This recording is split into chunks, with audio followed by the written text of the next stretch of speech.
नमस्कार, मैं मृत्युंजय कुमार झा। शाम के 5:30 बज चुके हैं और अगले आधे घंटे तक कमोडिटी मार्केट पर सबसे बड़ी कवरेज जारी है। हम आपको बताएंगे कि आज के बाजार में किस तरह का एक्शन रहा, क्या हलचल रही, कहां पर तेजी, कहां पर मंदी और आगे के लिए आपके लिए बाजार में क्या डायरेक्शन है, इस पर हम डिटेल में बात करेंगे। और बातचीत के लिए हमारे साथ मेहमानों का एक बड़ा पैनल इस वक्त जुड़ रहा है। हमारे साथ हैं बीरेन वकील, पैराडाइम कमोडिटी के सीईओ, भाविक पटेल हैं ट्रेडबुल्स के, सुरेंद्र मेहता है सेक्रेटरी है India bullion and jewellers association के, पुखराज चोपड़ा है एग्रीकल्चर एक्सपर्ट और सुशील शर्मा है ग्वार के एक्सपर्ट हैं। आप सभी का बहुत बहुत स्वागत है।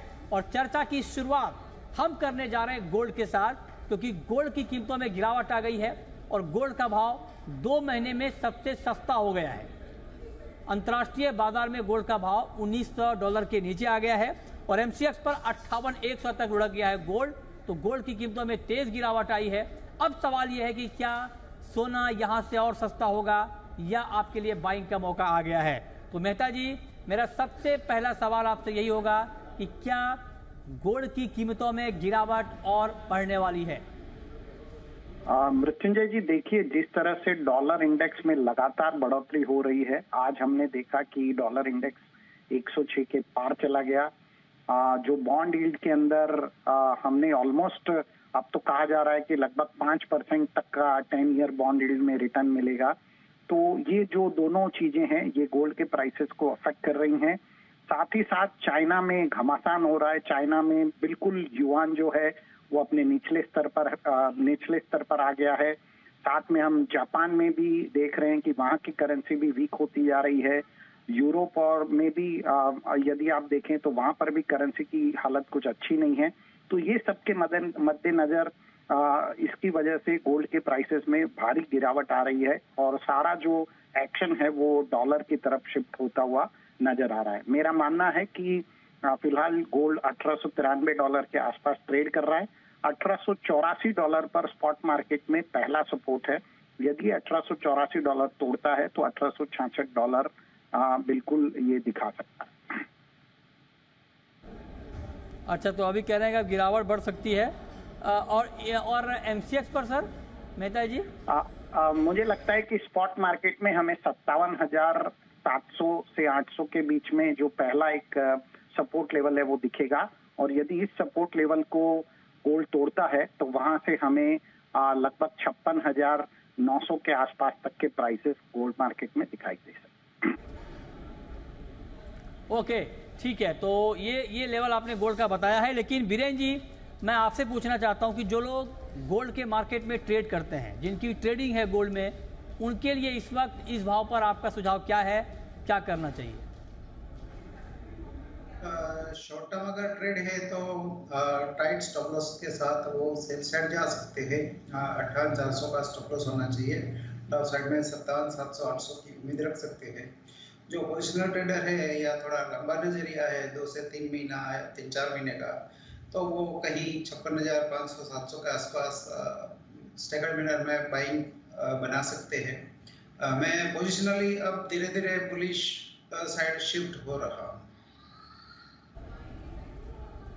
ओके, ठीक है। भाविक जी, मैं अगर टेक्निकल पॉइंट ऑफ व्यू से आपसे पूछूं कि टेक्निकल चार्ट पर इस वक्त गोल्ड का मार्केट आपको दिख कैसा रहा है, और टेक्निकली इस भाव पर ट्रेड लेना हो तो आपके हिसाब से कहां पर ट्रेड लेना चाहिए?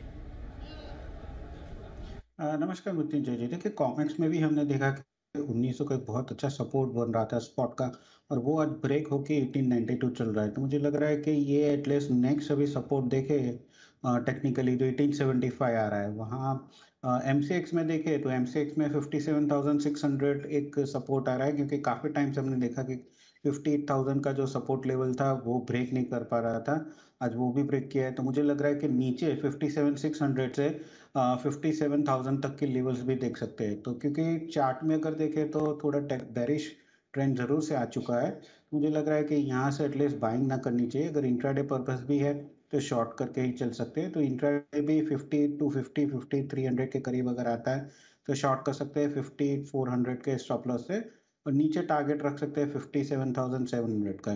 टेक्निकली अभी भी सोना वीक ही लग रहा है। सोना आपको और कमज़ोर दिख रहा है? मतलब आप ये कह रहे हैं कि सोना और सस्ता हो सकता है, दाम और कम हो सकते हैं। अब मेहता जी आप जरा बताइए सर कि चांदी में क्या चल रहा है, और क्या गोल्ड के साथ साथ आपको इस वक्त चांदी की कीमतों में भी गिरावट दिख रही है? जी नहीं, मुझे चांदी की कीमतों में गिरावट ज्यादा नहीं दिख रही है। ये बिल्कुल गोल्ड के साथ साथ थोड़ा सा फिसला जरूर है, लेकिन हमने पिछले कई ट्रेडिंग सेशन में ये देखा है कि चांदी 71,000 के आसपास भारतीय बाजारों में रुक सी जाती है। मुझे लगता है कि यहाँ पे अंतर्राष्ट्रीय बाजारों में $22.47 का चांदी को एक बहुत ही अच्छा सपोर्ट लेवल है, और उसके नीचे मुझे फिलहाल चांदी जाती हुई नजर नहीं आती। मेरा मानना है कि चांदी एक अपना कंसोलिडेशन पोजीशन बना रही है, और वो वहां से बहुत बड़े मूवमेंट की चांदी में हम उम्मीद कर सकते हैं। ये शायद गोल्ड सिल्वर रेशियो को मेंटेन करने के लिए भी ऐसा हो रहा है, लेकिन चांदी फिलहाल बुलिश पैटर्न में जारी रहेगी, ऐसा मुझे लगता है। अच्छा, आपका जो सर एसोसिएशन है Mehta ji, India bullion and jewellers association, तो डायमंड का कुछ कामकाज नहीं है क्या आपके मेंबर का? नहीं, हमारे कुछ मेंबर्स का डायमंड का भी कामकाज है, और बेसिकली जो डायमंड का जो एक्सपोर्ट है उसके related gem jewellery export promotion council है।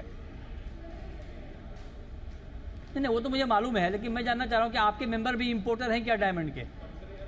यस, हमारे भी कुछ मेंबर डायमंड के इंपोर्टर हैं, बिल्कुल हैं। तो वो रोक रहे हैं क्या इंपोर्ट? क्योंकि अपील की गई है जीजेपीसी और कुछ और संगठनों की तरफ से कि 2 महीने के लिए डायमंड के इंपोर्ट को रोका जाए, तो आपके मेंबर्स फॉलो कर रहे हैं उसको? देखिए, मेरा इसके अंदर हमारे इंडिया बुलियन ज्वेलर्स एसोसिएशन का एक पर्टिकुलर व्यू है। हमारा मानना ऐसा है कि किसी भी प्रोडक्ट के प्राइसेस, और खास तौर पे डायमंड के प्राइसेस जो होते हैं, जो माइन से पैदा होती है चीजें, उनके प्राइसेस डिमांड और सप्लाई को कंट्रोल करते हैं। तो प्राइसेस को कंट्रोल करने के लिए यदि सप्लाई को कंट्रोल किया जाए तो ये एक फेयर बिजनेस प्रैक्टिसेस मैं नहीं मानता। इसीलिए शायद हम लोग देखिए, इधर तो लैब ग्राउंड वालों ने तो हंगामा मचा दिया है मार्केट में। लैब ग्राउंड डायमंड की वजह से नेचुरल डायमंड के दाम कम हो गए हैं सर, ये कहा जा रहा है। नहीं तो सर ये तो बिल्कुल स्वाभाविक सा है कि यदि किसी नए प्रोडक्ट का इजाद होगा, किसी नए प्रोडक्ट की डिमांड बढ़ेगी, तो नेचुरल डायमंड्स की डिमांड घटेगी। ठीक है, और डिमांड घटेगी तो उसकी प्राइस भी घटेगी। लेकिन उसकी प्राइस घटने की वजह से उसकी सप्लाई को कर्टेल किया जाए, ये एक सही बिजनेस प्रैक्टिस को मैं नहीं मानता। महिलाओं के लिए बड़ी अच्छी खबर है, जो हमारे देश की महिलाएं हैं उनके लिए बड़ी अच्छी खबर है कि डायमंड आप कह रहे हैं कि सस्ता हो गया है, और डायमंड के दाम बहुत कम हुए हैं लैब ग्रोन डायमंड आने के बाद। तो अच्छा है, जो महिलाएं डायमंड खरीदना चाहती हैं उनके लिए बड़ा अच्छा भाव आया है। चलिए, बहुत शुक्रिया मेहता जी आपका हमारे साथ जुड़ने के लिए, इस पर बात करने के लिए। लेकिन चांदी में बीरेन जी, आज के लिए अगर किसी को ट्रेड करना हो, बिल्कुल इंट्राडे के पॉइंट ऑफ व्यू से मैं आपसे पूछ रहा हूँ, तो इंट्राडे में क्या चांदी में ट्रेड करना चाहिए? अगर हाँ तो किस तरह का, बाय या सेल? सेल साइड प्रेफर करूंगा इंट्राडे के हिसाब से करंट लेवल पे, और क्लोजिंग लेवल पे एग्जिट कर सकते हैं, या तो स्टॉप लॉस रखेंगे तो 71800 का, यानी 71,800 का। ओके, ठीक है। तो ये राय आपकी हो रही है सिल्वर के ऊपर कि आपको करना क्या है। लेकिन अब हम आगे बढ़ते हैं और अब बात करने वाले हैं इस वक्त की सुर्खियों में रहने वाली कमोडिटी। जी हाँ, सबसे ज्यादा चर्चा में रहने वाली कमोडिटी ग्वार की बात हम करने जा रहे हैं। और ग्वार की बात हम जब कर रहे हैं तो ग्वार की कीमतों में तेज गिरावट आ गई है। हमारे साथ 2 एक्सपर्ट जुड़ रहे हैं, पुखराज चोपड़ा एग्रीकल्चर मार्केट के एक्सपर्ट, एग्री एक्सपर्ट, और साथ ही सुशील शर्मा हमारे साथ जुड़ रहे हैं। आप दोनों का बहुत बहुत स्वागत है। और सुशील जी, मेरा मतलब आपसे सवाल ये होगा कि 122 सालों का सबसे सूखा अगस्त, 50 से 55 दिनों तक ग्वार के बड़े इलाकों में बारिश का नहीं होना, उत्पादन में भारी गिरावट के आंकड़े आ रहे हैं, उसके बावजूद ग्वार की कीमतों में तेज गिरावट का माहौल है, ऐसा क्यों? गुरुजी जी, पिछले साल भी यही हुआ था। पिछले साल सीजन के अंदर जब ग्वार आने वाला था, उस टाइम ग्वार ये 5400-5500 रुपये ढेरियां बिक रही थी। लेकिन जैसे ही सीजन चालू हुआ, ग्वार की ढेरियां आनी चालू हो गई, उसी टाइम ये ग्वार 4400 रुपये हो गया। लेकिन 1.5 महीने के बाद में फिर ये कीमतों में उछाला गया था उस टाइम, और 6500 रुपये ढेरियां बिक गई थी, और अब भी इसी साल यही बात हो रही है। तो इस बाजार को ज्यादा से ज्यादा दबाया जा रहा है। छल नहीं हो रहा है सुशील जी? बिल्कुल बिल्कुल, ये किसानों के साथ में दबाया जा रहा है। क्या ये किसानों के साथ छल नहीं हो रहा है? जब किसान खुद कह रहे हैं कि उनकी क्रॉप को बड़ा नुकसान हुआ है। मैं भी गंगानगर में ग्वार के पैनल में था और वहां पर किसानों का भी बड़ा पैनल था। सारे किसान एक सुर में ये बात कह रहे थे कि उनकी खेती को बड़ा नुकसान हुआ है। फिर इस तरह की अलग अलग तरह की रिपोर्ट फैलाना, भ्रामक रिपोर्ट फैलाना कि क्रॉप अच्छी है, क्या ये बड़ा छल नहीं हो रहा है मार्केट के साथ, किसानों के साथ? बिल्कुल छल हो रहा है जी, बिल्कुल छल हो रहा है। पिछले 122 सालों के बाद में सबसे कम बरसात हुई है, और जो लोग कह रहे हैं भी 90 लाख बोरी की क्रॉप आएगी, 90 लाख की क्रॉप कहां से आएगी? हमने सेमिनार के अंदर किसानों से डाटा लिया था, न कि व्यापारियों से डाटा लिया था। हमने एक एक किसान से पूछा आपकी फसल कैसी है, और उन लोगों ने हमें बताया, उसी के हिसाब से हमने सर्वे किया था।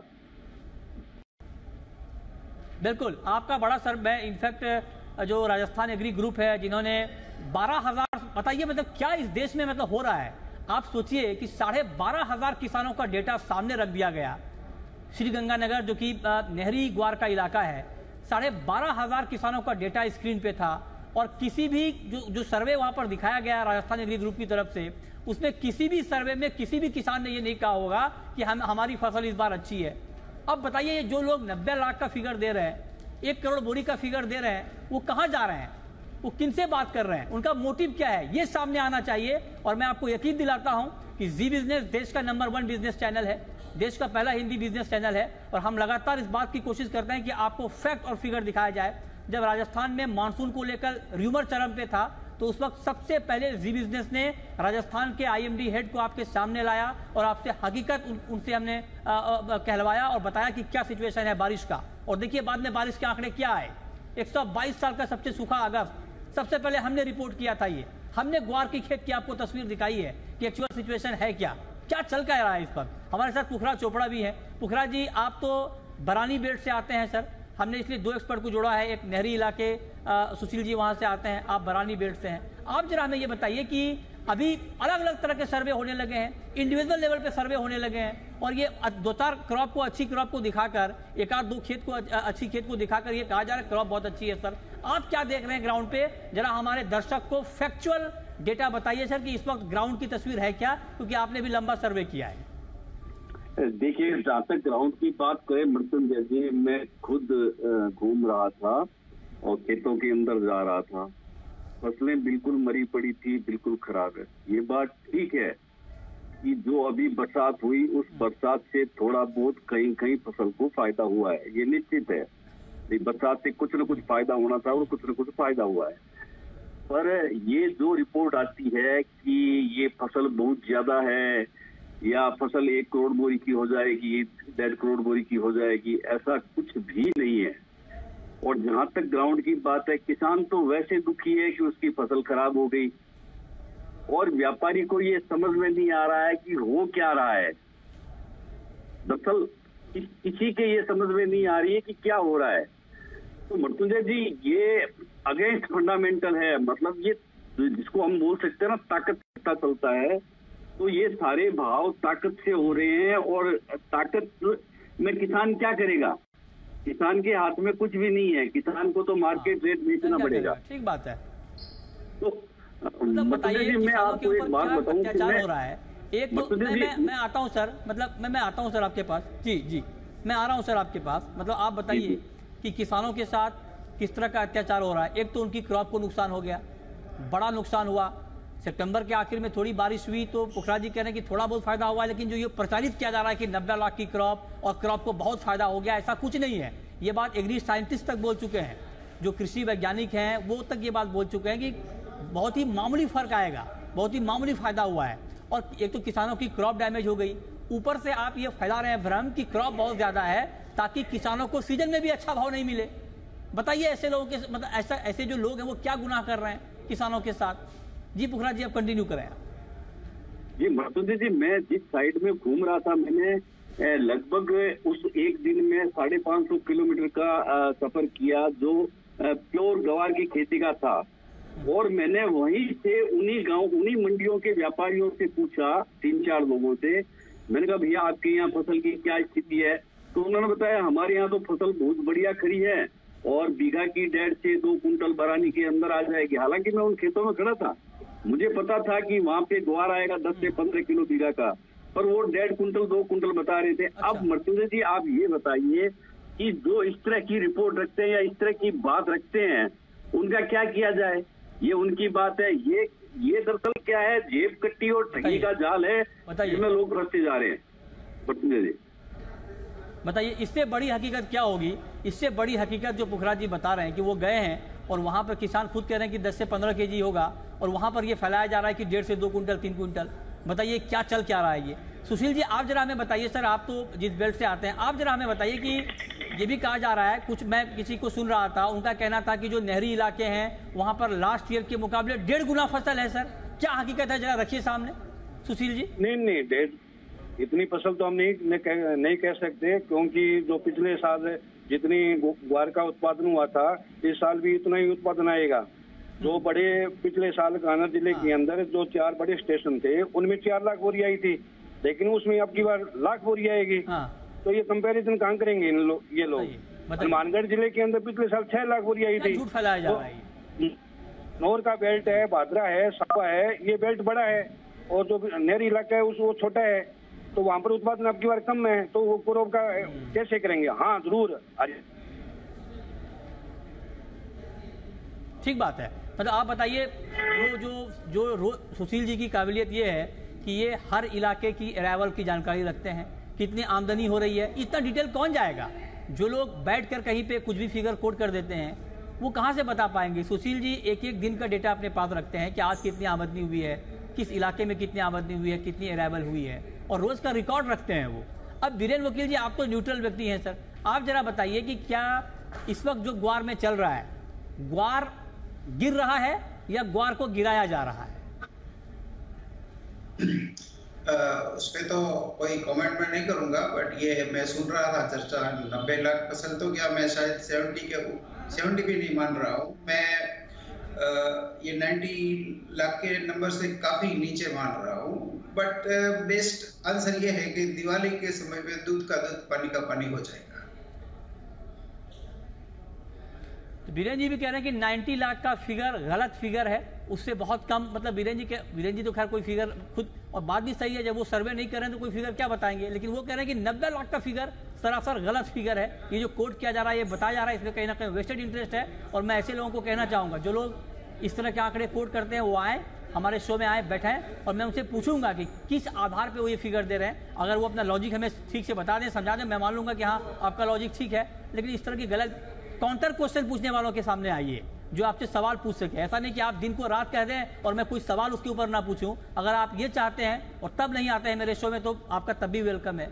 लेकिन अगर आप दिन को रात कहेंगे तो मैं आपसे सवाल जरूर पूछूंगा कि दिन को आप रात क्यों कह रहे हैं, आपकी मंशा क्या है, आपका वेस्टेड इंटरेस्ट क्या है। बहुत शुक्रिया पुखराज जी आपका, सुशील जी आपका हमारे साथ जुड़ने के लिए, इस पर बात करने के लिए। आगे बढ़ते हैं, अब बात करते हैं क्रूड की, कच्चे तेल की। भाविक जी आप बताइए, क्रूड में आज इस वक्त किस तरह का ट्रेड लेना चाहिए, और आपके हिसाब से इस भाव पर इंट्राडे में और पोजिशनल क्या ट्रेड बनता है? देखिए दोनों में बाई साइड ही है, क्लियरली हम देख रहे हैं। भले वैल्यू थोड़ा वो स्ट्रेच जरूर से लग रहा है, बट हमने देखा है कि रशिया ने भी जिस हिसाब से एक्सपोर्ट उसका डीजल का थोड़ा कर्व कर दिया है, तो उसकी वजह से भी प्राइसेस डिस्पाइट के डॉलर इंडेक्स इतना स्ट्रांग है, ऊपर ही जा रहा है। मुझे लग रहा है कि कहीं ना कहीं एटलीस्ट एमसीएक्स में 7800 से 7850 के टारगेट दिख सकते हैं। तो इंट्राडे और पोजिशनल दोनों में मैं लॉन्ग के रिकमेंडेशन करूंगा। इंट्राडे में अगर थोड़ा बहुत भी करेक्शन आता है 7640 7630 के करीब, तो बाय कर सकते हैं 7700 के टारगेट के लिए, और स्टॉप लॉस रख सकते हैं 7550 का। और अगर पोजिशनल किसी को करना है तो मैं बोलूंगा कि 7800 के टारगेट के लिए कॉल ऑप्शन ले सकते हैं, और स्टॉप लॉस 7500 का फ्यूचर का रख सकते हैं। अगर 7500 के नीचे जाता है तो आपकी जो पोजिशनली लॉन्ग पोजिशन है वो निकाल सकते हैं। बट अभी के लिए तो लग रहा है कि क्रूड में तेजी है। ओके, चलिए अब हम शुरू करते हैं सवाल जवाब, और हमारे साथ अनिल जुड़ रहे हैं अकोला से, अकोला महाराष्ट्र से। पूछिए अनिल जी, क्या पूछना चाहते हैं? जी नमस्कार, ये सवाल आप ही से है। ये इस हफ्ते में तो सोने में बाजार मंदा रहेगा, अगले हफ्ते में सोमवार को, मंगलवार को 3 तारीख को ये 61,000 62,000 रुपये सोना हो सकता है? बताइए बीरेन जी, क्या फिर से नेक्स्ट वीक 62,000 तक गोल्ड जा सकता है? बताइए।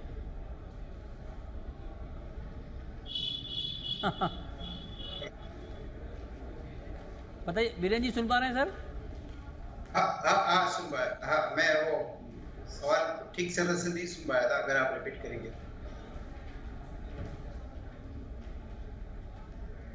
वो कह रहे हैं कि 62,000 का भाव जाएगा क्या गोल्ड? 65 फिलहाल तो नहीं लग रहा है, फिलहाल नहीं लग रहा। फिलहाल नहीं, ठीक बात है। इतनी जल्दी इतने 62,000 पे चला जाए, इसकी संभावना कम दिख रही है। अच्छा बीरेन जी, मेटल में कोई पिक है क्या आपके पास इस वक्त? अगर किसी को बेस मेटल में ट्रेड लेना हो तो आपको लगता है लेना चाहिए?